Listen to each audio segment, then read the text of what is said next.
There's no way to be sad. There's just no way to be down. There's no way to be depressed.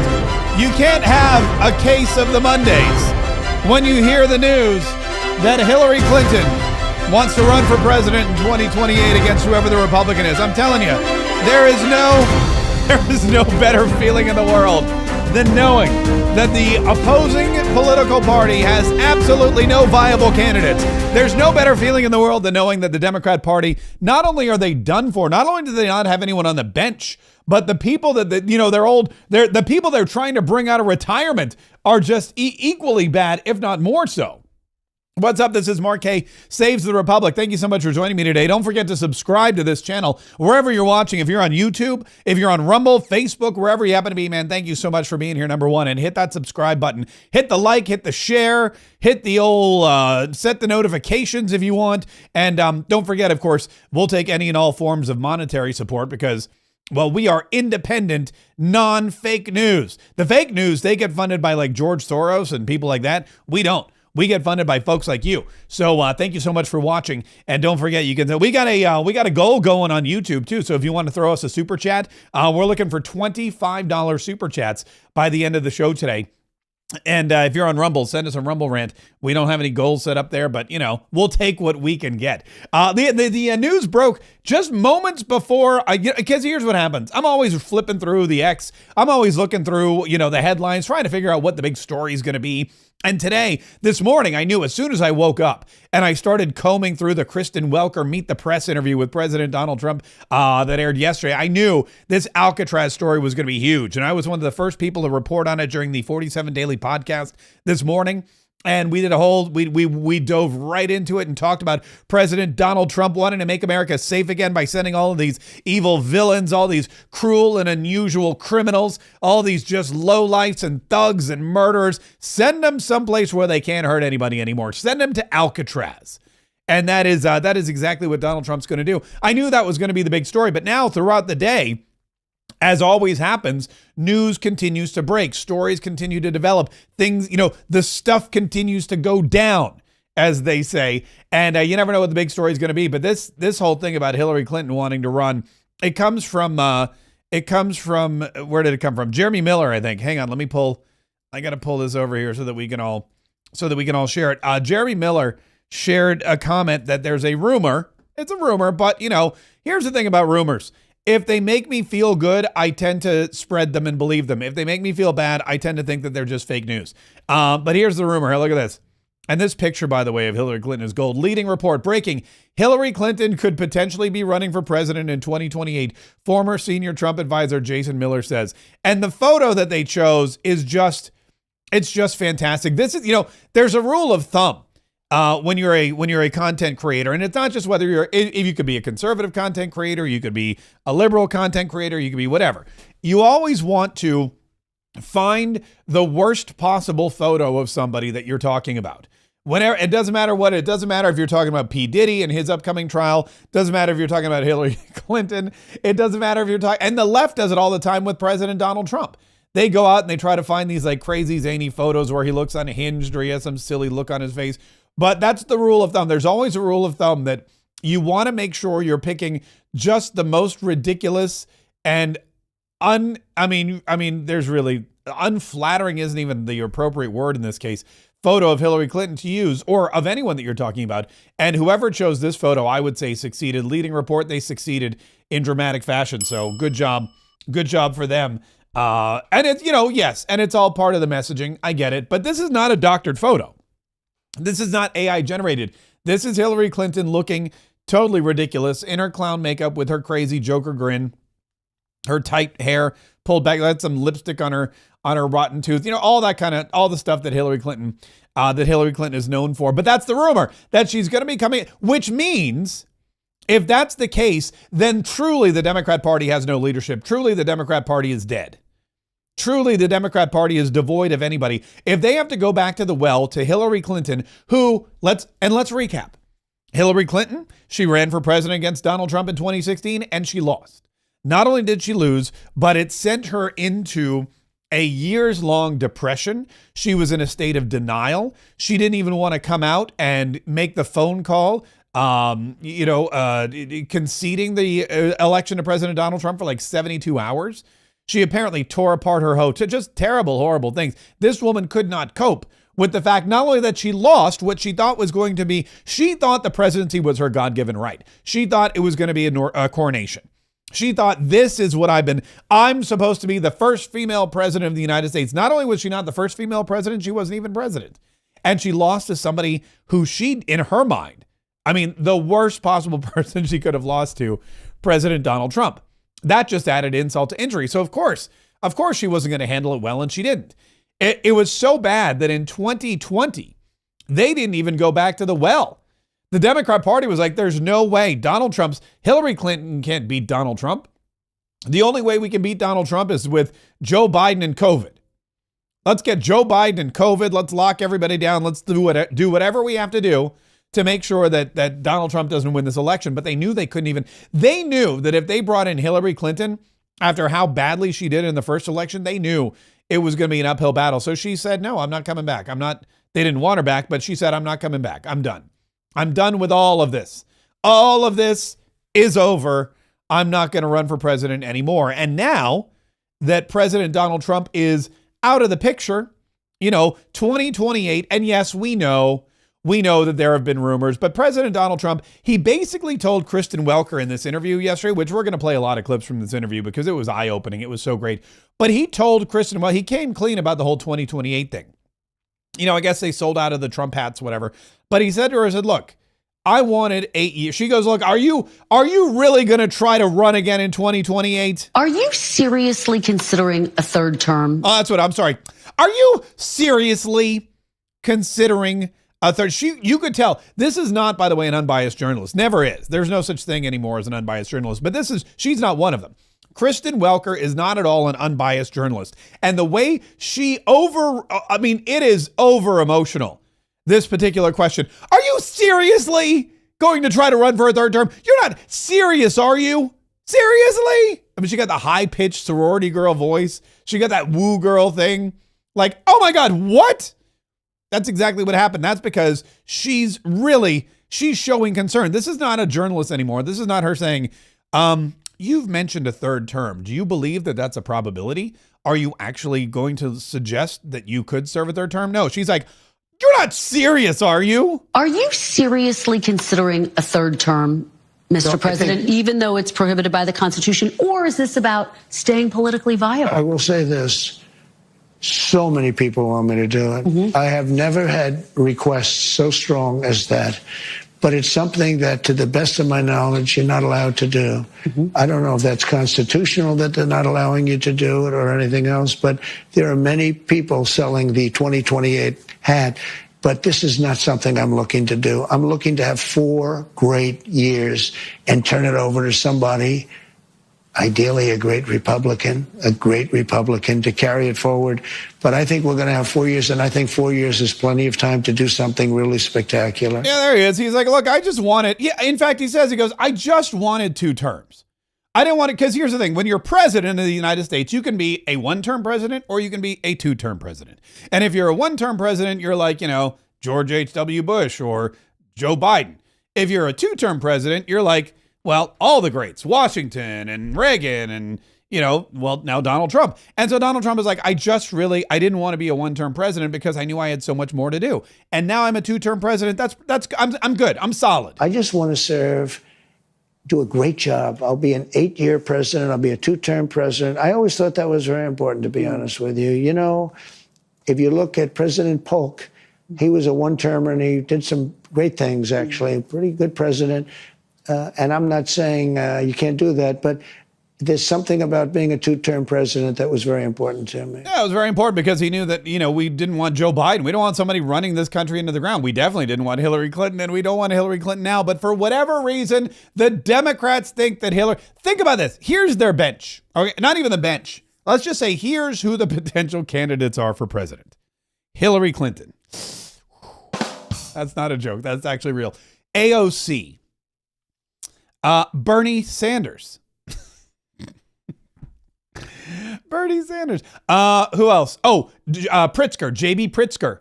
the billionaire from Illinois. He wants to run. That's why he's out there running his mouth. I assume Gavin Newsom is still, I think his name is still in the mix. Why else would he start a podcast? But I don't know if he's a serious candidate anymore. I don't know that Gavin Newsom, with the way that California has just been totally mismanaged, with the way that California is in the dumps, with all of the bad things and the tax problems and the mass migration out of California. I don't know if he is. He's more of like a joke. He's more of a punchline at this point than a viable candidate for the Democrat Party, I assume. So, but, you got to throw him up on that list. I know that Pete Buttigieg still wants, Pete Buttigieg was promised some kind of role, either vice president or president. And now he's back, man. He is not letting up. He had his chance to be president. He dipped out so that he could become transportation secretary and help Joe Biden. I don't know, help the cause. And now he's like, I want my comeuppance. I want my fair share. He's like Lucy in the Christmas, Charlie Brown Christmas. I just want what's coming to me. I want my fair share. He feels like he got gypped. So he's coming back for more, and he's going to try to take the presidency, or at least he's going to run for president so that whoever ends up getting the nomination will throw him another bone. Not that kind of bone. That's I'm sorry. throw him a bone. Probably not the best thing to say when talking about Pete Buttigieg, but you get my meaning. He's going to do exactly what Bernie Sanders did. Bernie Sanders got so much money from Hillary Clinton just so that he would drop out of the race. Bernie Sanders got so many cool houses from Hillary Clinton just so he could drop out of the race. What's his name? I'm sorry. Bernie Sanders, he became super wealthy by not becoming president. He became super wealthy by becoming popular enough, by making a real good run at it, by being a threat. Here's what happened to Bernie Sanders. He became a potential threat to whoever was going to be the president of the United States. He became a threat to Hillary. The Bernie bros, the far left-wing contingent, the people that Bernie Sanders were able to put together and create this movement, if you will, this political movement of just counterculture crazy socialists. There were enough of them, and they thought Bernie was cool enough, and they wore the shirts, that Hillary Clinton got scared. And so she showed up with her checkbook and said, how much is it going to take, old man? And Bernie Sanders said, I'm a socialist. I don't care about money. I don't like millionaires and billionaires. Puh. I'm about the working class man. $1. I go $1 at a time. That's how we're going to get it done. And Hillary Clinton goes, no, seriously, how about I give you $2 million? And he goes, deal. And he dropped out of the race, and he went and he bought a house, $600,000 log cabin, not his first house, his second home. And then what happened? Fast forward to Joe Biden in 2020, and Bernie Sanders and Pete Buttigieg, they go up to Iowa and they basically tie. Iowa couldn't figure out how to count the votes, so it's basically a tie. He goes to New Hampshire. Guess what? He beats Joe Biden in New Hampshire again. Joe Biden's people start panicking. They start telling James Clyburn, you got to get all the black people in South Carolina to vote for Joe Biden, otherwise we're cooked. And they go to Bernie Sanders again and say, Bernie, how much is it going to take this time? And Bernie Sanders goes, I don't care about any of that. I just care about fighting the billionaires. He no longer cares about fighting the millionaires because he is one, as people have pointed out. So he no longer, now it's just billionaires. We got to stop the billionaires. The billionaires are bad people until, of course, I become one. And so they cut him another check, and he went and bought another house and a private plane. And the Friends of Bernie pack is flying him. I mean, it's insane. It's insane what's going on with the Democrat Party. But what they're doing is they're basically buying these people out of the election, and Bernie Sanders knows it. And I wouldn't at all be shocked if Bernie Sanders ran for president again, but not because he wants to be president, but because it's how he makes his living. Bernie Sanders makes his living by not running for president, by running and then changing his mind when the payment gets big enough. But there's nobody left. There's not one of those people in the Democrat Party that I mentioned, not AOC, not Bernie Sanders, not Pete Buttigieg, not J.B. Pritzker, not Gavin Newsom, not any of them are fit to be president. Not any of them could get the votes needed to be president. In fact, the Democrat, you know who's in charge of the Democrat Party? You know who J.D. Vance was on with Bret Baier. And Bret Baier, this was a great clip. It was going viral over the weekend. Bret Baier asked J.D. Vance, he goes, hey, but Mr. Vice President, because that's what he is. Mr. Vice President, who would you say is in charge of the Democrat Party? Who's the head of the Democrat Party? Is it AOC? Listen to what J.D. Vance said. You think Alexandria Ocasio-Cortez, AOC, is the new leader? Could it be Vance AOC in 2028? President AOC, the stuff of nightmares, Brett. Thank you. You've ruined my sleep for this Who is evening. the leader of the Democratic Party? I don't know. Honestly, Do you think about it? I think to the extent the Democrats have a leader, Donald J. Trump is the leader of the Democratic Party. They're against him because they're just against everything that he does. I mean, who could possibly disagree with rebuilding American manufacturing and ensuring these steelworkers have higher wages and better jobs? But anytime Donald Trump does anything, they have this emotional response. They have to be against it. Who could disagree with deporting millions of illegal aliens, many of whom are violent criminals? But they have. And I think that what they do is whenever Donald J. Trump does something, they react negatively to it. They don't have real leadership. And I think it's why I'm not too concerned about 2028, because if I wake up in a fantasy world where the Democrats actually have constructive ideas about how to govern this country, that'll actually be a good thing. But if in the world that we actually live in, where they're just anti-Trump about everything, the politics of 2028 will take care of themselves. I know. Look at that. He's like, the Democrat Party, who's in charge of it? Donald Trump. He's the head of the Democrat Party because the Democrats make every single decision that they make based on Donald Trump. What does Donald Trump think? We're going to think the opposite. What does Donald Trump want? We're going to want the opposite. What does Donald Trump do? We're going to do the opposite. If you don't believe me, just look at how many elections they've lost. Donald Trump wins elections. We're going to lose elections. Mission accomplished. Donald Trump wants secure borders. He wants to deport illegal immigrants. He wants law and order. We want the opposite of that. Donald Trump says there's 2 genders. We say there's 200. Donald Trump doesn't want men competing in women's sports. We want all men in women's sports.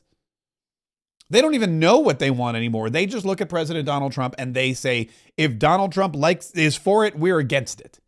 And JD Vance is 100% right. If that's your barometer, if that's how you measure yourself, then that person is the leader of the Democrat Party. Donald Trump is leader of the Democrat Party, not Hillary Clinton, not Pete Buttigieg, not AOC, and not Bernie Sanders. Because nobody looks at Bernie Sanders and says, Mr. Sanders, that sounds like it reminds me of Colonel Sanders. Colonel Sanders, what do we do? Nobody's calling up Hillary Clinton and saying, Mrs. Clinton, Madam Secretary, whatever she was. What do we do? What should we think? How should we act? How should we vote? What's our strategy moving forward? Nobody is doing that. They all look at Donald Trump and they do the opposite. It's a sad fact of life. And you can't run a party that way. You can't run a party that way. You know what Donald Trump did? Donald Trump said, you know what's going to be my barometer? You know what's going to be my North Star? You know what my sextant is going to be that's going to guide me to the promised land? It's going to be common sense. Donald Trump said, let's get back to common sense. Common sense is what we do. Caroline Levitt said it last week in her press briefing. Donald Trump's entire platform, every decision that's made, everything in the White House, every executive order is rooted in one thing: common sense. So President Trump says, should we tariff people equally, or should we just pay their tariffs and let them take advantage of us financially? No, that doesn't make any sense. What the commonsensical thing, or the thing that makes the most common sense, would be if we're getting ripped off by a country, to stop it, to stop getting ripped off by that country. That makes sense. If they're tariffing us at 700% and we're tariffing them at 0%, you know what would make sense? Let's tariff them at 700%. That makes sense. Donald Trump says, does it make sense that we're charging our own people more and more money in tax revenue because we're spending ridiculous amounts of money on stupid stuff? Or should we get external revenue in the form of tariffs and maybe stop spending money on ridiculous stuff? That makes sense. If we're spending money paying out Social Security checks every single week to people who are 300 years old, meaning they're not 300 years old, they're dead, they're gone. Somebody's cashing that Social Security check and it ain't the person whose name is on it. Maybe we stop paying that. That makes sense. Maybe we shut down the USAID and stop funding transgender comic books in Peru. That makes sense. Maybe what we should do is we should take all the illegal criminal thug alien gang members who murder and rape and sexually assault and bring in drugs, dangerous drugs like fentanyl, and are in charge of human trafficking and are attacking young girls and shoving their dead bodies in pipes. Maybe we get all of those people and we send them back to El Salvador or Venezuela or wherever they came from and let them rot in a prison down there. That makes perfect sense. That makes sense to a lot of people. That's what we should do. Maybe elections should be free and fair and on election day. Maybe it should be one ballot per person. Maybe they should be hand counted. All of that makes too much sense. Donald Trump looks at common sense. The Democrats look at Donald Trump. And think about this. If Donald Trump is basing every decision, every agenda item, every desire, every task on his presidential to-do list, if he's basing all of those on common sense, and the Democrats look at Donald Trump and say, we're going to do the opposite, then everything they do is nonsense. The opposite of common sense is no sense or nonsense. They are nonsensical people. I know it. You know it. They know it. President Donald Trump knows it. And he actually talked about it with Kristen Welker in this interview. We have some great Republican congressmen and women and senators that love this country. Wrong clip. Hang on. I got it. Where is it? Democrats. Here it is. What's wrong with these crazy Democrats? And you know what? I can't name one Democrat. I mean, I look at the Democrats. They're in total disarray. They have a new person named Crockett. I watched her speak the other day. She's definitely a low IQ person. They got a new person called Crockett. She's low IQ. I love that. Reminds me of Miami Vice, doesn't it? Crockett and Tubbs. Ooh, that's got to be a meme. That's got to be a meme. We need like Jasmine Crockett and who's really fat? Oh, J.B. Pritzker. We could do Jasmine Crockett and J.B. Pritzker and call it Crockett and Tubbs. That'd be. I digress. Here's the rest of President Trump's clip. And they said, she's the future of the party. I said, you have to be kidding. I don't know what they're going to do. And I really believe in a two-party system. Because it's good to be challenged. It's really good to have a two-party. You know, it's good. Being challenged is okay. It keeps you sharp. I don't know what they're going to do. They have nobody. Bernie's 87 years old or something. And, you know, Biden is the worst thing that ever happened to old people. Okay, I'm sorry. I'm sorry. But I've heard great descriptions of Joe Biden. Sleepy Joe, tired Joe, the big guy, all that. I've not heard a better description of Joe Biden by anyone than he's the worst thing that happened to old people. Not people. I mean, he's the worst thing that happened to people. Let's face it. If you live in the United States of America, Joe Biden's the worst thing that happened to you, unless you're here illegally. If you're an American citizen, if you're a man, a woman, if you're an immigrant, legal, if you're black, if you're white, if you're Hispanic, if you're whatever, even if you're transgender, Joe Biden is the worst thing that happened to people. But Donald Trump, he's talking about Bernie Sanders. Bernie can't run. You know why? Joe Biden ruined it for him because Joe Biden is younger than Bernie Sanders, acts way older than Bernie Sanders. So now Bernie Sanders could be fit as a fiddle, but nobody's going to vote for him because Joe Biden ruined it. Joe Biden is the worst thing that happened to old people. Because he was grossly incompetent, and I think maybe for artificial reasons. You know, he had operations and things, so maybe that's an artificial. But I know people that are unbelievably sharp, and they're older than 87. But I watch Bernie Sanders. He's a nut job, but he's still sharp. He's sharp as he's the same guy he was. He hasn't gone down. But Biden is really, he's the worst thing to happen to old people. I mean, I don't know. I don't know. I would love the opportunity to sit down and talk to President Donald Trump. I don't know that I'd be able to keep a straight face. I don't know that I'd be able to sit there the way Kristen Welker does, hear him say something amazing like Joe Biden is the worst thing to happen to old people, which is very descriptive and very true. I'll just sit there I couldn't do it with a straight face. But like Donald Trump said, look, there are a lot of great Republicans. For as many bad Democrats as we have, there are 20 times more great Republicans, because Kristen Welker asked him, are you worried about MAGA?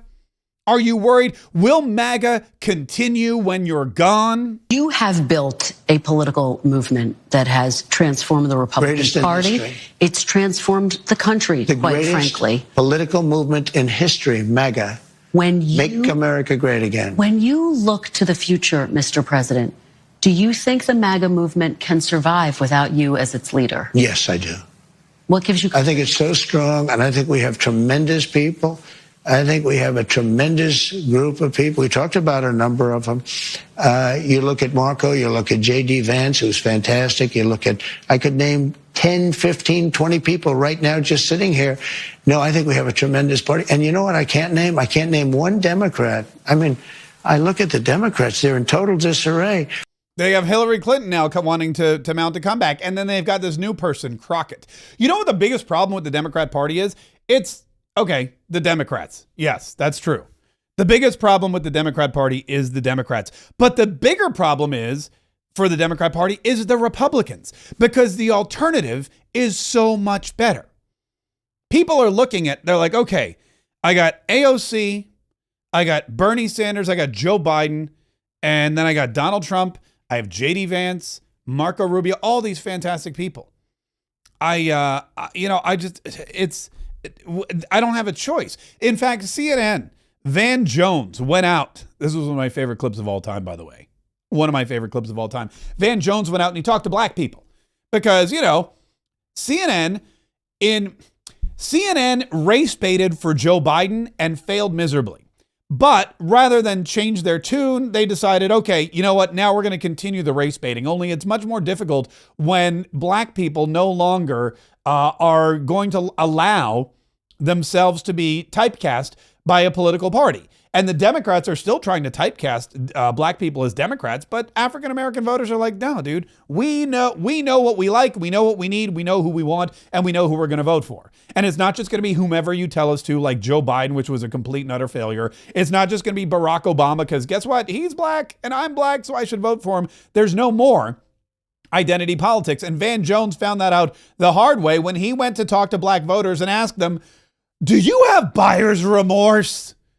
If you could go back in time, if Doc Brown flew up here and put you in a DeLorean and sent you back in time, would you change your vote? If you had to do it all over again, would you vote for Donald Trump again, yes or no? Yes, I would. Now, in the future, I am not a diehard Democrat or diehard Republican. If there were a Democratic candidate who was more aligned for me, then I would vote Democrat. If you go back in time, would you vote for Donald Trump, yes or no? Yes. I think I might know the answer on this thing. He said yes. It's immediately yes. No, I'm sorry. If you had to do it all over again, would you vote for Donald Trump, yes or no? 1,000% absolutely yes. I mean, look at Anderson. This is my favorite part. Look at Anderson Cooper's face. He's like, what? Anderson Cooper can't believe what he just watched. Anderson Cooper can't believe that on CNN, Van Jones interviewed 3 black voters, and not one of them said, I would change my vote. Not one of them said, I would go back in time. In fact, one of them said, 1,000% yes, I would vote for Donald Trump again. Why? Because he's a great president for all people. And the Democrats are bad politicians for all people. There's no way they can compete with the alternative. Even if they had a viable candidate, it would be very, very difficult. Even if they had somebody good, it would be very, very difficult for anybody at all to beat Donald Trump and the crop of individuals that he's put in place to succeed him, like JD Vance, who I would say right now, JD Vance. In fact, here, Donald Trump, he mentioned, I think, JD Vance and what was it, Marco Rubio? Here it is. You have built a political movement that has transformed the Republican Party. It's transformed the country, quite frankly. Political movement in history, MAGA. Make America great again. When you look to the future, Mr. President, do you think the MAGA movement can survive without you as its leader? Yes, I do. What gives you? I think it's so strong, and I think we have tremendous people. I think we have a tremendous group of people. We talked about a number of them. You look at Marco, you look at J.D. Vance, who's fantastic. You look at, I could name 10, 15, 20 people right now just sitting here. No, I think we have a tremendous party. And you know what I can't name? I can't name one Democrat. I mean, I look at the Democrats, they're in total disarray. Except for Crockett, the new one, who's a low IQ person. Marco Rubio. Senator from Florida. Marco Rubio's come so far in Donald Trump's orbit. He started running against President Donald Trump, attacking Donald Trump back in 2016. He wanted to be president. He thought he had the chops. Donald Trump cut him down to size. Remember little Marco? And then the Florida primary came around, and guess who won it? Not Marco Rubio, senator from Florida. It was Donald Trump. And Marco Rubio, when he realizing if you lose your own state, you're not going to win the country. If you lose your own state, you will not win the country. He dipped out. He said, I'm done. I'm not going to do this. And he threw his support, smartly enough, behind Donald Trump because he understood. Marco Rubio understands politics. He didn't get angry. He didn't go home and whine or sulk. He said, okay, you know what? I'm not going to be president. Donald Trump should be. And he got on the Trump train and he's been riding it ever since. And he went back to the Senate and he helped President Donald Trump in his first 4 years. And when Donald Trump was gone in 2020, Marco Rubio picked up the MAGA mantle and he went back to the Senate and he fought hard every single day to make sure that Donald Trump's legacy was protected. And now that he is Secretary of State, he is probably one of the most powerful people in Donald Trump's administration. I would say there are three real power players there's probably four. There's four real power players other than Donald Trump. If you take Donald Trump, like Donald Trump, of course, is the head of the corporation. He's the head of the party. He's the head of the administration. He's the president of the United States. He's the single most powerful man in the world. Granted, who's next? I would say there's four people working in the White House right now who could be all equally as important and effective as President Donald Trump. One of them, of course, is Susie Wiles, the chief of staff. Susie Wiles, who is when it comes to women, she's the most powerful woman in the world. We talked to her daughter, Katie, about it. We had her on the show, and it's true. She has the ear of the president. She talks to Donald Trump. She helps him make policy. She advises him on all kinds of decisions, staffing decisions, policy decisions, who to meet with, who not to meet with, where to go, what to say, who to deal with, who not to deal with, who to endorse. She is the voice of the president in many situations. And she's very powerful, I believe, not just because of her extreme loyalty over the years, not just because of her standing and her connections in the Republican Party and in politics in general, but Susie Wiles is powerful because she is not a competitor of Donald Trump's. She's not competing for the spotlight. She's notoriously anti-spotlight. She's not competing for the microphone. She doesn't want to get up on stage. She's notoriously anti-stage. Nobody is a better match, foil, or best friend to an extrovert than an introvert. If you're an extroverted person, if you want to be the spotlight on you, if you want to be the center of attention, if you like when you walk into a room, all eyes on you, then the last person you want to be with is somebody like that. That's why you see so many marriages in Hollywood, successful ones, where there's one celebrity and a cameraman, one celebrity and like a director or a cinematographer. You know, the music producer always marries the artist because two artists together never work. Same thing in politics. And I'm not saying they're getting married, but Susie Wiles is not competing with Donald Trump. She's working behind the scenes to make Donald Trump look better. He loves that. And she's good at it. So she's got a lot of power. The second one is Stephen Miller, Deputy Chief of Staff in charge of immigration policy. Stephen Miller, rock star. Not only does Stephen Miller know how to run his agency within the department, not only does he know how to run his office and his personnel, but he's got a fantastic message. He's come up with an amazing policy. He executes on it, and he's on television explaining it in a way that is commonsensical, decisive, and stern, but also very likable. And I wouldn't be shocked if Stephen Miller were destined for even greater things, not just in the future, but in Donald Trump's White House. In fact, I hear his name being floated around to replace Mike Waltz as National Security Advisor. Which brings us to the third person, and that is J.D. Vance. J.D. Vance, Vice President of the United States, who, as you can see right there, is J.D. Vance's most important job is to be a surrogate Donald Trump. Donald Trump can't be everywhere. Donald Trump can't be at every factory opening. Donald Trump can't be at every military base. Donald Trump can't be at every, opening of some other thing or other, event. He can't go to Greenland and then go to Italy and then fly over here and meet with these people. Donald Trump's doing that on his own. He's meeting with world leaders here. He's going to economic summits here. So J.D. Vance is he's like a mini-me version of Donald Trump. He's like Donald Trump cloned himself, and he can trust J.D. Vance to go out around the world, meet with anybody, and keep the messaging on track. He can deliver Donald Trump's message in the way Donald Trump would deliver it without Donald Trump actually having to leave. And that makes him very powerful. And then, of course, there's Marco Rubio, Secretary of State, head of the USAID. Marco Rubio's the go-to. He's the interim NSA because When you need something done, throw it on Marco's plate, and Marco Rubio is going to get it done. Marco Rubio has successfully traveled to Ukraine. He's successfully traveled to Riyadh. He started negotiating peace treaty deals. He's worked with Scott Bessent on getting the Ukraine mineral deal together.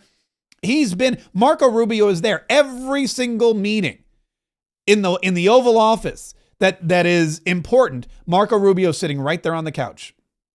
J.D. Vance, Marco Rubio, it was Mike Waltz, probably not anymore. There's going to be a ton of people that you see over and over and over again. And Marco Rubio, I would say, is one of Donald Trump at the moment's right-hand man. And he's also trusted to go out and do and say whatever Donald Trump needs him to do. That's it. Susie Wiles, Stephen Miller, J.D. Vance, and Marco Rubio. Those are, along with Donald Trump, currently the 5 most powerful people, I believe. I mean, what do I know? I haven't been to the White House since Donald Trump was president, not inside at least. They won't let me in the door. But that's it. Those are the 5 most important, most powerful people in the world. Donald Trump, Susie Wiles, Stephen Miller, J.D. Vance, and Marco Rubio. And unless something drastic changes, I don't see that changing anytime soon. I just see those 5 people getting more and more involved, getting more and more respect, getting more and more authority, getting more and more responsibility, and becoming more and more successful. And as they continue to grow, the Democrat Party continues to shrivel and shrink and become diminished. And that's I'm not complaining, by the way. Those are all amazing things. And Donald Trump, here's the other great thing about Donald Trump. You know what Donald Trump is amazing at? He never lets the Democrats get a word in edgewise, because he knows that as soon as the conversation starts to turn against him, or as soon as the Democrats make headway, or as soon as the Democrats get a foot in the door and the media starts focusing on them, he can change the conversation he can turn it on a dime. And if you don't believe me, just Google Donald Trump Pope AI photo, which I gotta tell you, this thing, we were even debating this at my house. Typically, we don't debate politics at my house, but we got all of us, the whole family had a spirited debate over Donald Trump's Pope picture. Donald Trump, someone in the AI department at the White House, who, by the way, deserves a raise. Whoever's running the social media account, whoever the AI director for the White House is, give that person a raise. Donald Trump put up a picture of himself as the Pope, or somebody created this photo and Donald Trump posted it on his account. It's an AI-generated mock-up of Donald Trump as the Pope. Is it offensive? I'm sure a lot of people thought it was offensive. I thought Joe Biden pretending to be Catholic was offensive. I don't take offense to Donald Trump pretending to be Catholic, but Donald Trump puts up this photo, and all of a sudden, guess what the whole world is talking about? Donald Trump's Pope photo. They're all talking about Donald Trump's Pope photo. They're saying Donald Trump's Pope photo is so offensive.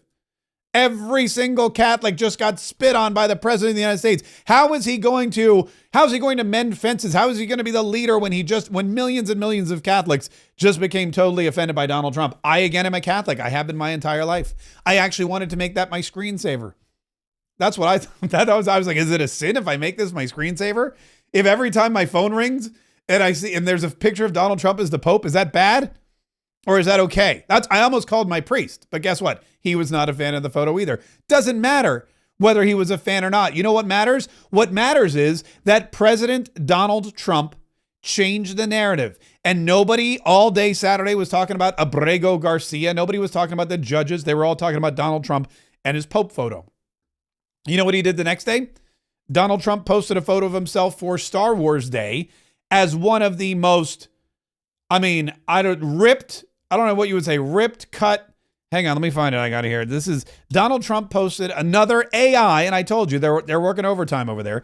Trump, another AI photo of himself as a Jedi warrior, but like these arms are, this is ridiculous. And so what did everybody do? They started talking about Donald Trump as a Jedi warrior on May the 4th, which was the official, unofficial, nerdy holiday. And that was so for Saturday we were talking about Pope Trump. Yesterday we were talking about Jedi Trump. You know what we woke up and started talking about today? Alcatraz. We woke up today and we started talking about Alcatraz and I know, look, I did my entire morning podcast. The 47 Daily today is all about Alcatraz. Go to the47daily.com if you want to hear it. Donald Trump came up with an idea. He said, and this is how he pivots. When the judges say you can't deport, when the Supreme Court comes in and says we're going to pause your ability to use the Alien Enemies Act, when people get in Donald Trump's way, Donald Trump has promised the American people. He's promised the American people that he is going to deport all the illegal immigrants who are here illegally. He's going to deport all the criminals. He got a great jump on it. And then the district courts finally caught up and they tried to stop the planes. They tried to stop the people. They tried to stop President Donald Trump using his executive authority and existing laws on the book to keep Americans safe. They even got on planes of their own and flew back down to El Salvador to try and bring back illegal immigrants whom Donald Trump had already deported. So what did Donald Trump say? He goes, okay, fine. Two can play at that game. You don't want me sending them out of the country? I'm going to send them to Alcatraz, the most notorious prison in American history. And don't think that, look, Donald Trump knows what he's doing. Donald Trump knows what he's doing. This is something that he knows is going to cause just as much of a fuss. But Democrats are saying there's got to be due process. You can't deport these people without due process. Fine. You don't want to send them to Seacoat in El Salvador? We'll build our own. He knows Bukele. He's been there. He sees the photos. If he called up President Bukele and said, send me everybody who built Seacoat, send me everyone over here. I need them to rebuild Alcatraz. He's probably already done that, by the way. Then they would be doing it. And we would have our own notorious high security prison, just like they have in El Salvador.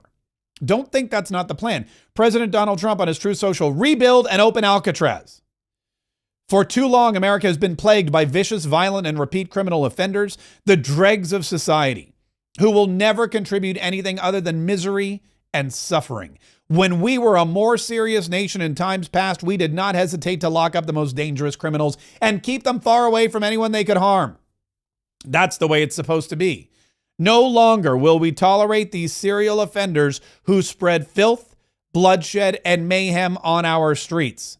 That is why today I am directing the Bureau of Prisons, together with the Department of Justice, FBI, and Homeland Security, to reopen a substantially enlarged and rebuilt Alcatraz to house America's most ruthless and violent offenders.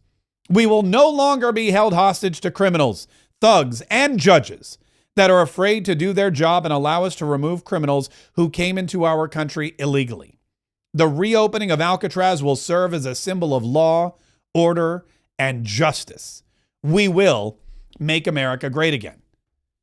Donald Trump is going to rebuild Alcatraz. But guess what? It's not going to be like the Alcatraz of old. It's not going to be the Alcatraz like you saw in the movie where Clint Eastwood, it's not going to be that 1960s Birdman of Alcatraz type. That's not at all what it's going to be. It's going to be Seacoat North. That's exactly what it's going to be. I'm trying to find the video. Where's the video of all the people? Here it is. Oh, yeah. Kristi Noem. This is good. So look at this. Do you know why Kristi Noem went to Seacoat? It wasn't just because she wanted some social media posts, although probably that's part of it. Here she is in El Salvador. Listen to what she's saying. Here at Seacoat today and visiting this facility. And first of all, I want to thank El Salvador and their president for their partnership with the United States of America to bring our terrorists here and to incarcerate them and have consequences for the violence that they have perpetuated in our communities. I also want everybody to know, if you come to our country illegally, this is one of the consequences you could face. First of all, do not come to our country illegally. You will be removed and you will be prosecuted. But know that this facility is one of the tools in our toolkit that we will use if you commit crimes against the American people. Okay. By the way, fun fact. First of all, I'm pretty sure that's a Rolex. I'm pretty sure Kristi Noem just rolled right on into this high security terrorist prison with all these gang members all tatted up behind her, shirtless behind her in El Salvador. I'm pretty sure she rolled in there wearing like a $75,000 Rolex, but I can't be 100% certain without doing a little bit more due diligence, which great for her. If I had a Rolex and a Secret Service detail, I would do the same thing, but I have neither. So I'm not gonna. But basically this is exactly the point. She wasn't just down there to warn other people. She was down there doing her due diligence. She was down there making plans. She was making sketches. She was getting ideas. It's kind of like when you're redoing your kitchen and you're like, I got to get some ideas. So maybe you go to a couple of open houses, or you go to like some, they have like the showroom. You go to the kitchen, they have it all built up in a showroom, and you can like take notes and you can take photos. You can go, oh, this is exactly what I want to do. This is exactly what I want to do in my prison, or in my kitchen, in prison in this case, but kitchen. And that's exactly what was happening. This whole video of that Bukele posted here, I have it right here. Let me show you this. This is not just a show of force. This is an idea that President Donald Trump says, okay, if we're not going to be able to send people to El Salvador, if you district judges want us to keep the people here, we'll just bring this to the United States of America. And we've got an island out in San Francisco, right there in San Francisco Bay. It's a rock. It's housed criminals before. We're just going to rebuild it. We're going to make it bigger. We're going to make it better. We're going to make it stronger. We're going to make it scarier. We're going to make it more fortified, more advanced. And we're going to bring more criminal thug MS-13 gang members, people who we should deport, but you don't want us to. We're going to bring them here, and we're going to keep them right there in California, which is phenomenal. Donald Trump, if we can't send them there, then we will bring CCOT here. And that's exactly what Alcatraz is going to be. Donald Trump's going to make sure of it. And all of a sudden, all the Democrats, all those California Democrats, are going to have all of these thugs and prisoners sitting on a rock, just to the west of their mansions in Silicon Valley. It's going to be interesting to see. It's going to be interesting to see how they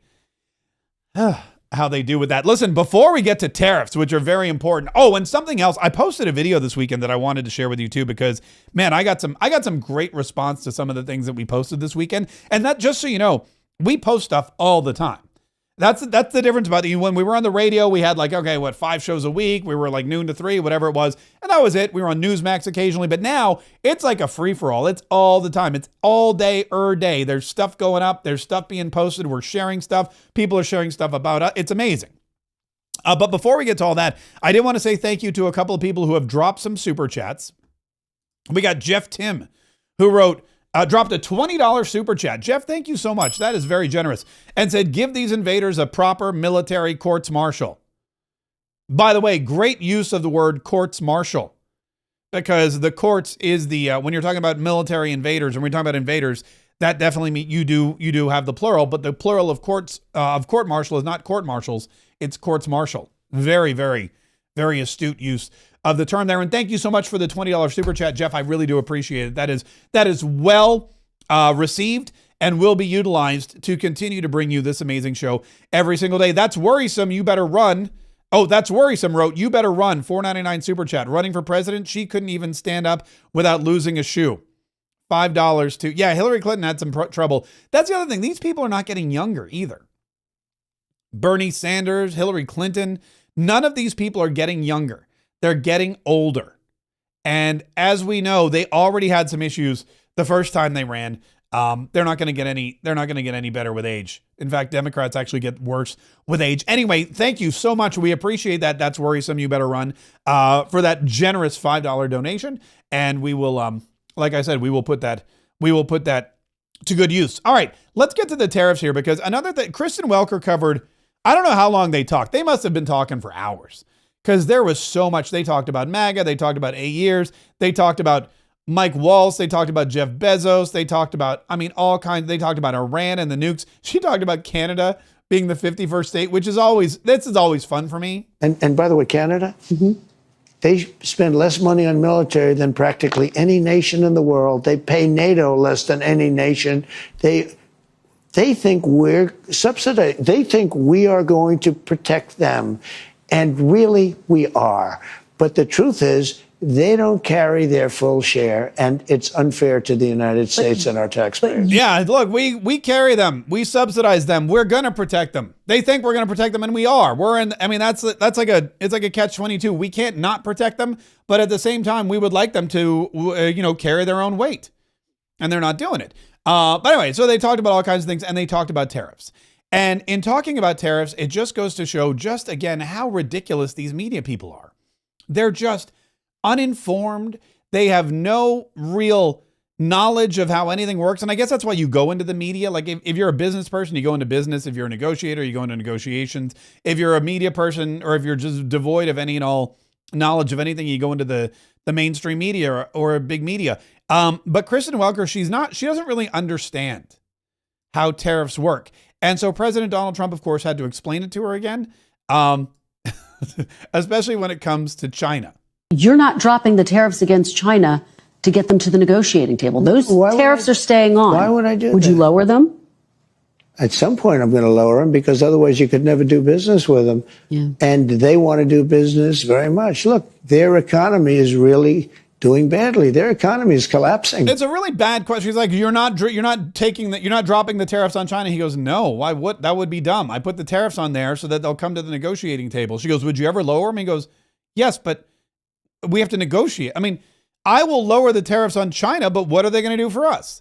I will lower the tariffs on China. Are they going to lower the tariffs for us? Like, it's got to be it doesn't work that. She doesn't understand anything. She asked him if tariffs are going to come off the table altogether. And he looks at her like, have you not ever taken any kind of business courses? This is important, though. You're not taking the possibility that these tariffs could be permanent off the table.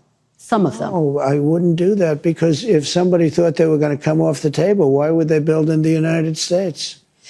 Let me ask you. You understand that, right? Yeah. But that's why I'm asking, because there's a lot of, I think, uncertainty for CEOs, for business owners. They want to know, are these tariffs permanent? I think there's only uncertainty in the fake news.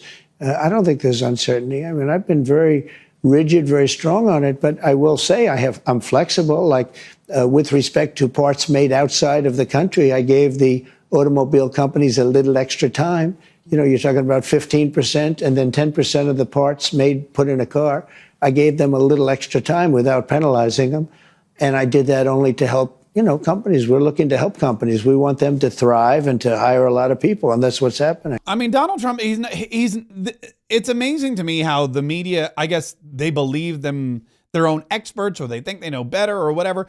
None of these people have ever done what Donald Trump is doing, what he's accomplished, or what he's trying to accomplish.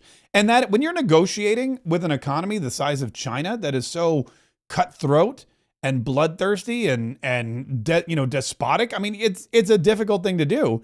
And thank God we're not leaving it to the media, because they would roll over and we'd be paying more we'd be losing money to China, even more so than we are now. I mean, it's amazing. Would you ever take tariffs off the table? Why would I do that? It's like if you catch your kid, I don't know, vaping, and you say you're grounded. You have no video games, no cell phone, no car, no going out with your friends, no nothing for 2 weeks. And what do they hem and haw? They go, no, please, but the prom, but no, but this, whatever, blah, blah, blah. And you go, no, I'm sorry, you vaped and that's it. And then a day goes by, 2 days go by, and they come to me and they go, I understand, I'm so sorry, I will never vape again, but can I please go to the prom? I can't miss my prom, it's my senior prom. And then you say, I'll let you go to the prom, but A, B, C, and D. And you're going back and forth. They need to know that you're serious about taking all the things away. Once they understand you're serious, you're not giving an inch, then they can come with some terms and they can start negotiating with you, and they can start getting some of what they want back. And we can start realizing that we're going to get what we want, which is our kids not to vape. That's all we ask. All we want is kids that don't vape. We don't want vapors. And that's how Donald Trump is treating China with these tariffs. But they don't understand it. They don't. Thank God Donald Trump does. Sir, you acknowledge when you announced your tariffs, for example, the stock market dropped. It's been volatile. It has since gone up. It is, do you take responsibility for that? Yeah. Do you take responsibility when it drops? Ultimately, I take responsibility for everything, but I've only just been here for a little more than 3 months. But the stock market, look at what's happened in the last short period of time. Didn't it have 9 or 10 days in a row, or 11 days where it's gone up? And the tariffs have just started kicking in, and we're doing really well psychologically. I mean, the fake news was giving me such press on the tariffs. The tariffs are going to make us rich. We're going to be a very rich country. Very, very rich. And again, Donald Trump has done this before. It's not his first time. It's not his first trip to Tariff Town. Donald Trump goes to Tariff Town all the time. It's like Jimmy Buffett in Margaritaville. Donald Trump's got Tariff Town, and he knows exactly what he's doing. He's done it before. He's done it. He's worked. In fact, Scott Bessent was talking about Listen to this. This is a Scott Besson clip, I believe, from this morning. What I've been talking about is reprivatizing the economy. So on one side, we're going to be bringing down government spending, which has been crowding out the private sector. We're also going to be shedding excess labor on the government side. Then on the other side, we have a substantial financial deregulatory agenda coming from. We put a lot of new regulators in place so the private sector can re-leverage. Okay, let me pause it right here. This is the Trump administration's 3 steps for growth: tariffs, tax cuts, deregulation. TTD. Tariffs, tax cuts, deregulation. This is exactly how you grow the economy. Tariffs will bring our trade into a place of balance where it's actually free and fair. I hear all these people, all these libertarians are screaming and yelling about how they're for free trade. They're for free trade. They don't want tariffs. They want Congress to have the ability to do tariffs. Look, we don't have free trade. We don't have free trade. Right now, we have people trading with countries that are crushing us. What Donald Trump is trying to do with tariffs is level the playing field so that we do have free trade. He wants to wipe the slate clean so we can all start over and everybody can get the same deal. It'll be better for everybody internationally. When you look at the second part of that, we're putting a special focus on community banks. Yeah, tax cuts. The second part of that is tax cuts. When you cut taxes, you increase overall revenue. Why? Well, because the economy grows. When people get their money back, when they don't spend as much money with the government, they don't save that money. There's this misconception that, tax cuts is taking money out of the economy. If we cut people's taxes, they're just going to save it. No, Americans don't save money. They spend it. If you cut their taxes, if they have more money, they're going to go on more vacations. They're going to buy newer cars. They're going to buy new clothes. They're going to buy new electronics. They're going to go out to eat more. They're going to support local. They're going to be ordering Crumble cookies. They're going to be going to spa treatments. That's what they do. Joining that golf club, getting new golf clubs, whatever it is. We don't save money in this country. We don't do that. We spend it. So if you cut taxes and people have more of their own money, they're going to spend money. They're going to boost the economy. When they boost the economy, there's going to be job growth. And when there's job growth, you have new people that are employed, making income. And what happens when more people make income? There's more income tax. Job growth equals income tax for the United States of America. That's why cutting taxes actually increases revenue to the government. People don't get that. They don't understand it. Scott Besson gets it. Donald Trump gets it. So if you have tariffs, which bring money in from an external source, and if you have tax relief, which will actually bring in more tax money, if you think about it, and then you have the third part of that, which is deregulation, then you're going to have more companies coming in here to build their goods and services. And when you have more companies coming in here to build their goods and services, what do you get? More jobs, which is just more revenue. Regulation kills job growth. That's why all of these companies are leaving the United States of America, because it's ridiculous. It's horrible. It's awful. It's the worst. One of the worst things in the world is trying to cut through all of this deregulation, all these regulatory papers and things that you have to do in order just to make jobs in the United States. Donald Trump says, get rid of all that. Private investment is way better than public investment. Privatization of our stuff is way better than leaving it up to the government. The government cannot do anything that a private corporation can't do, and a private corporation will do it better, faster, and cheaper. Just look at Elon Musk. Just look at SpaceX. NASA was spending billions and billions of dollars. They didn't build a new space shuttle in like 40 years. They were still analog. They hadn't gone to the moon or Mars or anywhere. They were just going up in space and coming back down, going up in space, coming up back down. A couple of them blew up even. And it was expensive, and it was ineffective, and it was slow, and it was awful. And then all of a sudden, they said, Elon Musk goes, I want to go to Mars. And then Jeff Bezos said, I would also like to go to space with Katy Perry and Gayle King. And then William Branson was like, Sir Richard Branson, pardon me, was like, I also wouldn't want Virgin in space, blah, blah. And all of a sudden you had a private space race. And what happened? Elon Musk and Jeff Bezos and Virgin Galactic, they all were able to build spacecraft cheaper, faster. The technology was amazing. They're safer. Elon Musk has done more for the space industry than probably any person in history. Maybe the Wright brothers and then Elon Musk. And that's why privatization of stuff is way better than leaving it up to the government. Donald Trump announced he wants to build a ballroom And the Democrats hemmed and hawed about it until he said, it's going to be privately funded. President Trump greeting supporters at an RNC fundraiser at Mar-a-Lago, showing us the main ballroom at his private club and sharing new details about the one he plans to build at the White House. We are going to make and build a ballroom, which they've wanted for probably 100 years at the White House. And it'll be a world-class, beautiful ballroom. A ballroom that could cost millions of dollars. He says he will pay for it himself. You will fund it. Yeah. I'm not going to ask the government for money. I'll fund it, and I'm sure we'll have some donations to it. Private donation. Donald Trump, private citizen, not public president, private citizen Donald Trump is going to fund a multi-million-dollar renovation for a ballroom at the White House.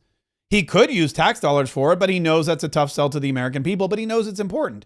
He knows it's important to bring dignitaries and important folks to the White House and have these parties and these fundraisers and state dinners. And he knows that you need a space that is majestic and that is beautiful and that is worthy of the United States of America. And he knows also that the taxpayer shouldn't have to pay for it. Why? Because there's enough rich people that are going to pay for it. Donald Trump is one of them.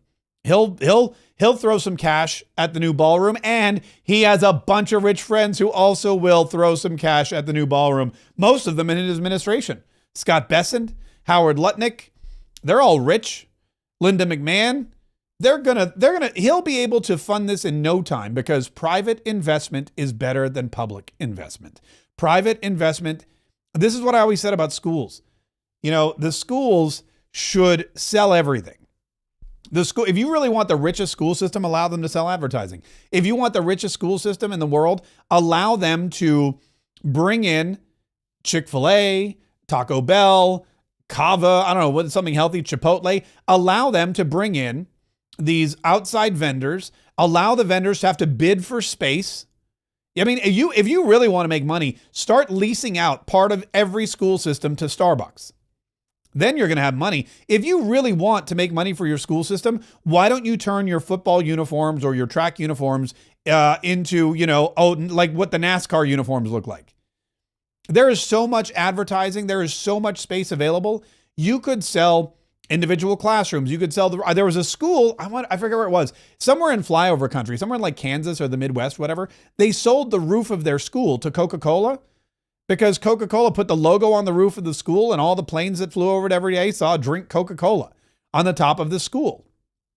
There's so many different ways if you want to creatively advertise, but we've been trained that you have to keep private organizations and private companies and consumerism out of the school system. Why? You don't think these kids aren't on TikTok every single day at school getting inundated with advertising messages? The school system should be benefiting from that, but they're not. Because they're run by socialists.